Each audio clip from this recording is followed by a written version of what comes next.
നമസ്കാരം. കരുവന്നൂർ കേസിൽ പ്രതികളിൽ നിന്ന് കണ്ടുകെട്ടിയ തുക നിക്ഷേപകർക്ക് കൈമാറാമെന്ന് ഇ ഡി സമ്മതിച്ചിരിക്കുന്നു. 108 കോടി രൂപയുടെ സ്വത്തുക്കൾ നിക്ഷേപകർക്ക് നൽകുന്നതിൽ എതിർപ്പില്ല എന്ന് ഇ ഡി കോടതിയെ അറിയിച്ചു. നിക്ഷേപകരിൽ ഒരാൾ നൽകിയ ഹർജിയിലാണ് PMLA കോടതിയിൽ ഇ ഡി നിലപാട് അറിയിച്ചിരിക്കുന്നത്. ഇത് സംബന്ധിച്ച സത്യവാങ്മൂലം ഇ ഡി PMLA കോടതിയിൽ സമർപ്പിക്കുകയും ചെയ്തു. PMLA നിയമത്തിലെ പുതിയ ഭേദഗതിയിൽ ഇക്കാര്യം അനുവദിക്കുന്നുണ്ട് എന്നാണ് കോടതിയെ ഇ ഡി ഇപ്പോൾ അറിയിച്ചിരിക്കുന്നത്. കരുവന്നൂർ ബാങ്കിൽ പണം നിക്ഷേപിച്ച പലർക്കും അവരുടെ പണം തിരികെ ലഭിക്കുന്നില്ലെന്ന് ഇ ഡി ചൂണ്ടിക്കാട്ടുന്നുണ്ട്. 54 പ്രതികളിൽ നിന്നായി 108 കോടി രൂപയുടെ ബാങ്ക് നിക്ഷേപവും സ്വത്തും കണ്ടുകെട്ടിയിട്ടുണ്ട്. 300 കോടിയോളം രൂപയുടെ നഷ്ടമാണ് ബാങ്കിന് സംഭവിച്ചിരിക്കുന്നത് എന്നും ഇ ഡി വ്യക്തമാക്കുന്നുണ്ട്. ഏകദേശം 300 കോടിയിലധികം രൂപ നഷ്ടപ്പെട്ടുപോയ കരുവന്നൂരിൽ പാവങ്ങളിൽ പാവങ്ങളായിട്ടുള്ളവർ നിക്ഷേപിക്കപ്പെട്ട പണം ഇതുവരെ തിരികെ കൊടുക്കാൻ കഴിയാതായി പോയത് ഈ സർക്കാരിൻ്റെ തന്നെ ഒരു വീഴ്ചയാണ്. ഇ ഡി കണ്ടുകെട്ടിയ പണം ഇതുവരെയും തിരികെ നൽകാൻ കഴിയാതായി പോകുന്നതിന് പിന്നിലും അത്തരത്തിലൊരു സമീപനമുണ്ട്. എന്നാൽ 100 കോടിയോളം രൂപ അല്ലെങ്കിൽ 108 കോടിയോളം രൂപ തിരികെ നൽകാൻ കഴിയുമെന്ന് തന്നെയാണ് ഇപ്പോൾ ഇ ഡി പറഞ്ഞിരിക്കുന്നത്. കാരണം ഈ കരുവന്നൂർ കേസുമായി ബന്ധപ്പെട്ട് വരുന്ന വിഷയങ്ങളിലൊക്കെ പലപ്പോഴും നമുക്കറിയാം ഇ ഡിയുടെ ഇടപെടൽ വന്നതിന് ശേഷം കരുവന്നൂരിൽ മാത്രമല്ല സഹകരണ ബാങ്കുകൾ നടക്കുന്ന അഴിമതി നിത്യസംഭവമാകുന്ന ഒരു കാഴ്ചയായിരുന്നു.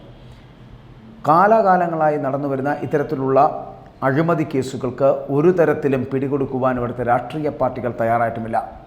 മാറി മാറി വരുന്ന രാഷ്ട്രീയ പാർട്ടികൾ പലപ്പോഴും അവരുടെ ഇഷ്ടങ്ങൾക്കനുസരിച്ച് സ്വജനപക്ഷം കാട്ടാറാണ് പതിവുള്ളത്. അവരിൽപ്പെട്ടവരെ തിരികെ കയറ്റുന്ന സമീപനം പലപ്പോഴും CPM പ്രതിനിധികൾ നടത്തിയിട്ടുമുണ്ട്.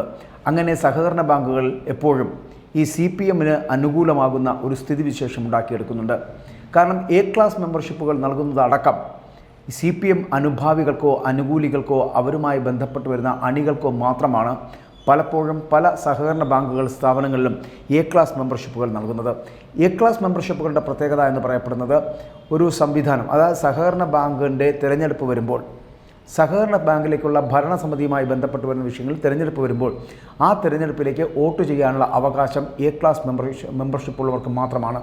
അങ്ങനെ A ക്ലാസ് മെമ്പർഷിപ്പ് ഉള്ളവർ ആക്കിയെടുക്കുന്നത് പലപ്പോഴും CPMന് അനുകൂലമായിട്ടുള്ള അണികളായിട്ടുള്ള അവർക്ക് വേണ്ടി നിൽക്കുന്ന അനുഭാവികളായിട്ടുള്ളവർക്ക് മാത്രമാണ് അത്തരത്തിൽ മെമ്പർഷിപ്പുകൾ വിതരണം ചെയ്യുന്നത്. ആ മെമ്പർഷിപ്പ് ഉള്ളവർക്ക് മാത്രമാണ് തിരഞ്ഞെടുപ്പിൽ വോട്ട് ചെയ്യാൻ കഴിയുക. അങ്ങനെ ആ വോട്ടിൻ്റെ ബലത്തിലാണ് എല്ലാ തരത്തിലും ഏകദേശം കേരളത്തിലെ 75-80% വരുന്ന സഹകരണ ബാങ്കുകളിലെയും ഭരണം നടത്തുന്നത് CPM ആണ്.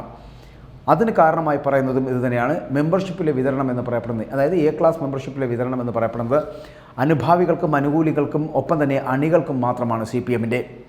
ഇത് പലപ്പോഴും ഭരണം പിടിച്ചെടുക്കുന്നതിനും ഭരണത്തിലൂടെ അഴിമതി അവർ നടത്തിവെക്കുന്ന അഴിമതി ആർക്കും കണ്ടുപിടിക്കാൻ കഴിയാത്ത വിധം മാറിപ്പോകുന്ന സാഹചര്യം ഉണ്ടായിരുന്നു. പക്ഷേ കരുവന്നൂർ കേസുമായി ബന്ധപ്പെട്ട് വരുന്ന വിഷയങ്ങൾ വന്നപ്പോൾ മാത്രമാണ് സഹകരണ ബാങ്കുകളിലെ കൊള്ള എത്രത്തോളമുണ്ട്, എത്ര കോടിയിലധികം കൊള്ളയാണ് നടക്കുന്നതെന്നും തിരിമറികൾ നടക്കുന്നതെന്നും കണക്കുകളില്ലാത്ത പണം ഏതൊക്കെ വഴിക്കാണ് ചിലവാകുന്നതെന്നും ഒക്കെ കണ്ടുപിടിക്കാൻ കഴിയുന്ന ഒരു സാഹചര്യം ഇ ഡിയുടെ വരവോടുകൂടി കരുവന്നൂർ കേസുമായി ബന്ധപ്പെട്ടുണ്ടാകുന്നു. ആ കേസുമായി ബന്ധപ്പെട്ട് നോക്കുമ്പോൾ പണം നഷ്ടപ്പെട്ടു പോയവർ, മക്കളുടെ പഠനത്തിന് വേണ്ടി പണം നിക്ഷേപിച്ചവർ, മക്കളുടെ വിവാഹത്തിന് വേണ്ടി പണം നിക്ഷേപിച്ചവർ, സ്വന്തം ചികിത്സാർത്ഥം പണം നിക്ഷേപിച്ചവർ, അങ്ങനെ ജീവൻ്റെ വിലയായി കരുതിയിരുന്ന പണമാണ് കരുവന്നൂർ കേസുമായി ബന്ധപ്പെട്ടിട്ട് ഏകദേശം 300 കോടിയോളം വരുന്ന നിക്ഷേപ തുക നഷ്ടപ്പെട്ടിരിക്കുന്നത്. ഈ നിക്ഷേപ തുക തിരികെ നൽകണമെന്ന് തന്നെയാണ് പലപ്പോഴും ഇ ഡി അടക്കമുള്ളവർ പറയുന്നത്. ഇപ്പോൾ ഇ ഡി ഹൈക്കോടതിയിൽ സമ്മതിച്ചിരിക്കുന്നതാണ് ഏകദേശം 108 കോടി രൂപ. പക്ഷേ അതിനുശേഷം വരുന്ന തുകയ്ക്ക് അവർ ഉത്തരവാദിത്തം പറയുന്നുമില്ല. എന്നാൽ പ്രധാനമന്ത്രി നരേന്ദ്രമോദി അടക്കം പറഞ്ഞിട്ടുള്ളത് കരുവന്നൂർ കേസുമായി ബന്ധപ്പെട്ട് വരുന്ന വിഷയങ്ങളിൽ പണം നഷ്ടപ്പെട്ടുള്ള എല്ലാ വ്യക്തികൾക്കും അവരവരുടെ പണം തിരികെ നൽകുന്നതിനുള്ള എല്ലാ തരത്തിലുമുള്ള ഇടപാടുകൾ ഉണ്ടാകുമെന്നാണ്. ആ ഒരു വാദഗതികൾ അല്ലെങ്കിൽ അത്തരത്തിൽ മോദി പറഞ്ഞതിന് ശേഷമാണ് ഇപ്പോൾ ഇ ഡി ഹൈക്കോടതിയിൽ 108 കോടി രൂപ പണം നഷ്ടപ്പെട്ടവർക്ക് തിരികെ നൽകാൻ കഴിയുമെന്നുള്ള രീതിയിലുള്ളൊരു സ്റ്റേറ്റ്മെൻറ്റ് ഇപ്പോൾ കോടതിയിൽ നൽകിയിരുന്നു. അതുകൊണ്ട് തന്നെ 108 കോടി രൂപ നൽകുന്നതോടുകൂടി ഏകദേശം നഷ്ടപ്പെട്ടു പോയ കുറച്ചു പേർക്കെങ്കിലും 50% അധികം പേർക്കെങ്കിലും തുക മടക്കി ലഭിക്കുവാനുള്ള സാധ്യതയുണ്ട്. എന്നാൽ ബാക്കിയുള്ള തുകയ്ക്ക് എന്ത് ചെയ്യുമെന്നുള്ളൊരു ചോദ്യം മുമ്പിലുണ്ട്. പക്ഷേ കരുവന്നൂർ കേസിൽ പ്രധാനമന്ത്രി നരേന്ദ്രമോദിയുടെ കൂടി ഇടപെടൽ ഉണ്ടാകുന്നതോടെ തെരഞ്ഞെടുപ്പിന് ശേഷമെങ്കിലും വലിയ മാറ്റങ്ങൾ ഉണ്ടാകുമെന്നുള്ള പ്രതീക്ഷയിലുമാണ്. മാത്രമല്ല നഷ്ടപ്പെട്ടു പോയ പണം അവർക്ക് ലഭിക്കുമെന്നുള്ള ഒരു സൂചന പ്രധാനമന്ത്രി നൽകുന്നുമുണ്ട്. അതുകൊണ്ട് വലിയ പ്രതീക്ഷയിലാണ് കരുവന്നൂരിൽ നിക്ഷേപിക്കപ്പെട്ട നിക്ഷേപകർ.